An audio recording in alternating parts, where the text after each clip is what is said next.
येऊरमधील एका हॉटेलमध्ये rave party झाली। येऊरमधील बेकायदा बार आणि रेस्टॉरंटला अभय कोणाचा आहे?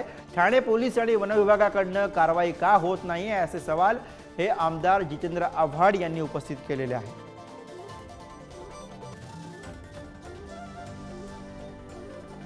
नॅशनल पार्क बरोबर त्या येऊरला काही खासगी जमिनी पण आहे। आमचे सहकारी जितेंद्र आव्हाड यांचा सुद्धा आलिशान बंगला त्याच येऊरमध्ये आहे।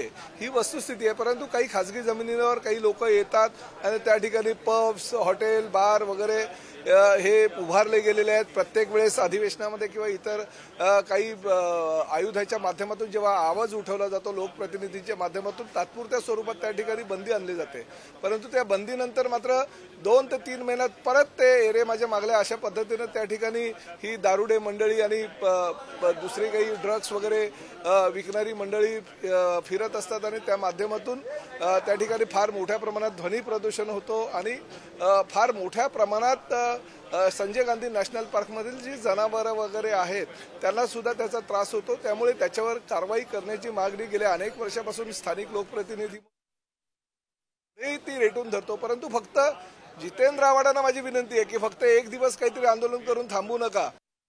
माझं घर आहे आणि एवढंही सांगतो की मी येऊरचा नागरिक आहे, माझं रेशन कार्ड येऊरचं आहे। असं आहे की ड्रग्ज आहेत ना कुठेही असू दे ते बंद झाले पाहिजेत एवढी इच्छा आहे। मी कोणावर वैयक्तिक आरोप केले नाहीत, मी सरनाईकांचं नाव देखील घेतलं नाही। सरनाईकांचा बंगला आहे का काय आहे, काय कसा झालाय, काय झालंय, आदिवासीची जमीन आहे का काय, ह्याच्यावर मला काहीच बोलायचं नसतं। आणि मी तिथे गेलो नव्हतो, मला आदिवासींनी बोलवलं आणि ते प्रकरण वाढल्यानंतर बोलवलं। परवा रात्री आदिवासी आणि त्या हॉटेल मालकांमध्ये बाचाबाची झाली। त्या हॉटेल मालकांनी मिळून तिथल्या आदिवासी पोरांना मारलं, पोरांना नाही पुरुषांना मारलं, महिलांना धक्काबुक्की केली आणि सगळ्या महिला रस्त्यावर उतरल्या।